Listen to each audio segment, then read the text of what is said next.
मेरा ये vlog mail से ज़्यादा फीमेल्स के लिए है। तब मुझे बाद में पता चला कि मौसूफ़ा ने अपनी एक फ्रेंड को ये कहा था कि नौकरों की तरह उसका नाश्ता तैयार करती हूँ और वो 2 मिनट मेरा इंतज़ार भी नहीं करता कि आपको तो मेरे साथ बैठकर खाना खाना भी पसंद नहीं। ये 440 वोल्ट का झटका खाने के बाद मैं लंच तक यही सोचता रहा कि गलती कहाँ हुई मेरे से, लेकिन मैं फिर भी उसको एवरी मंथ एक माकूल रकम पॉकेट मनी के तौर पर देता हूँ, जिसे लेते वक्त वो ये कहती है कि ये तो दीन के मुताबिक भी उसका हक है। पाकिस्तान में 25 से 30 साल की उम्र के 44% लड़के शादी करने का कोई इरादा नहीं रखते।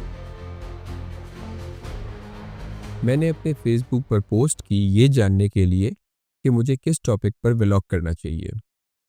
मैं एक्सपेक्ट कर रहा था कि टॉपिक पॉलिटिकल हो सकता है या फिर फाइनेंशियल इश्यूज़ के ऊपर।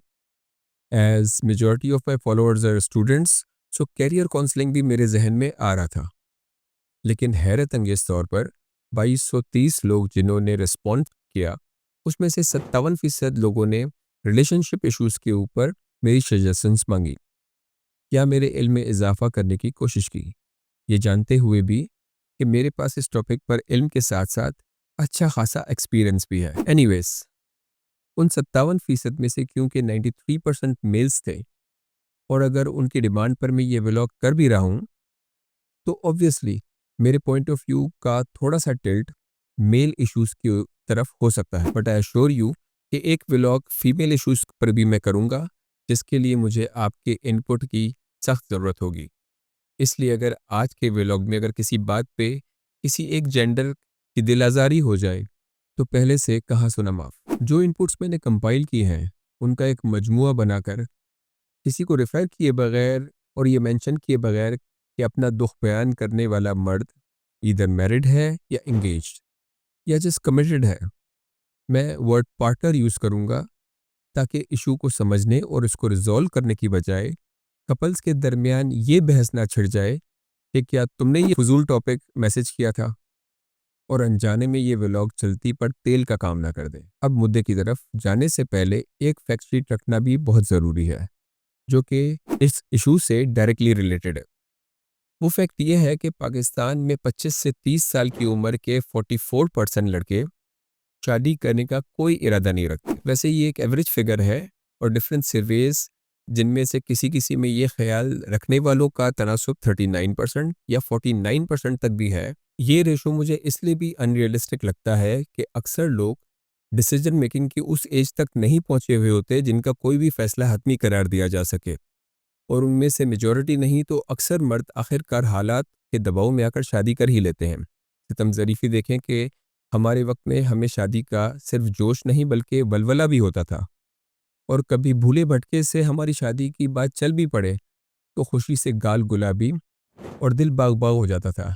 और यह दबाव लड़के के ऊपर है कि बेटा अब कर ले शादी।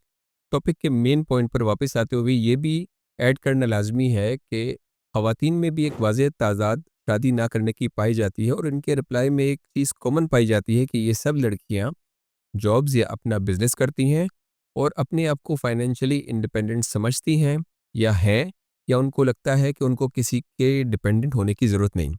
Now coming to the point, मैं वो मजमुआ रीड करूँगा जो मुझे 18 लड़कों ने भेजा है और उनमें से अक्सर पॉइंट सबके कॉमन है।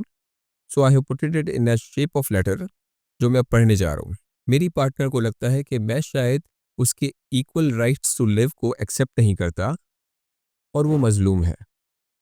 दूसरे लफ्ज़ों में, वो मुझे जालिम समझती है।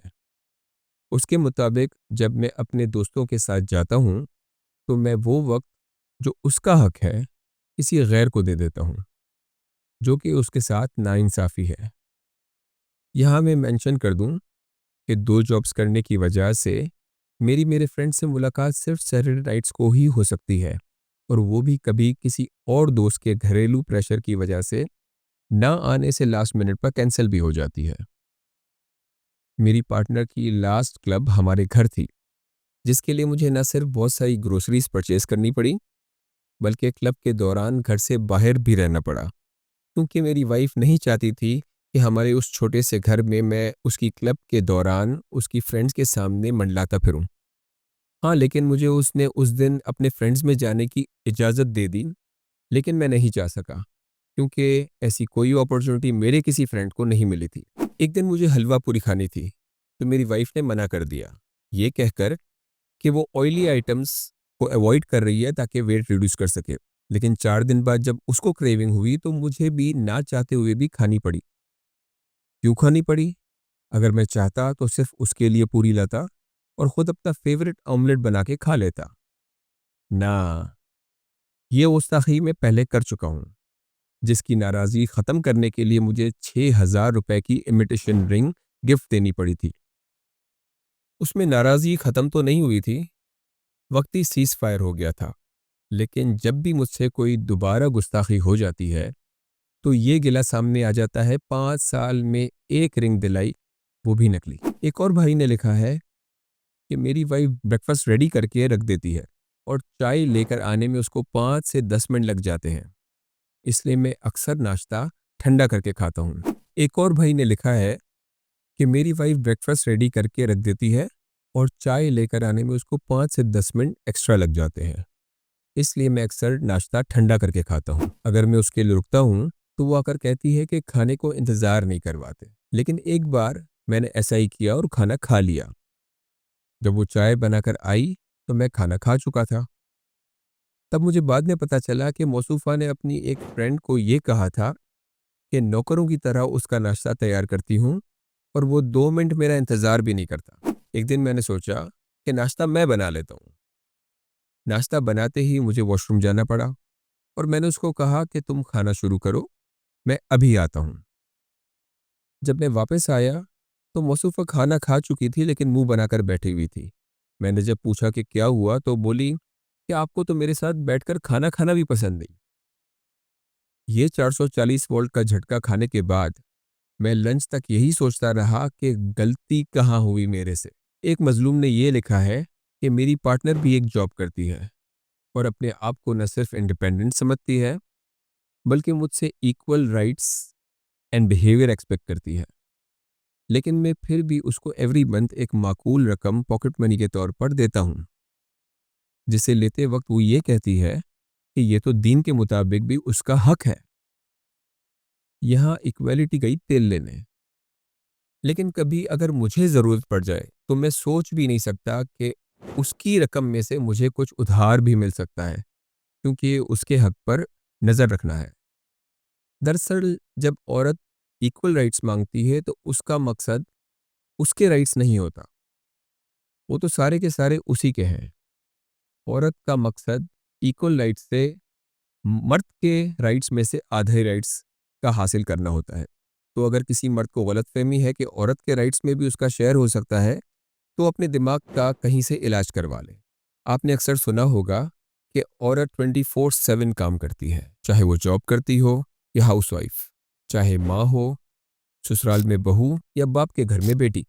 लेकिन ऐसा कोई झूठा प्रोपेगेंडा मर्द नहीं करता। मेरा ये व्लॉग मेल से ज़्यादा फीमेल्स के लिए है कि आप इसको एज अ पॉजिटिव क्रिटिसिज्म लें और जिन पॉइंट्स पर आपको इख्तलाफ है उस पर मुझे पॉइंट बाय पॉइंट रिस्पॉन्ड करें और सोल्यूशन की बात करें।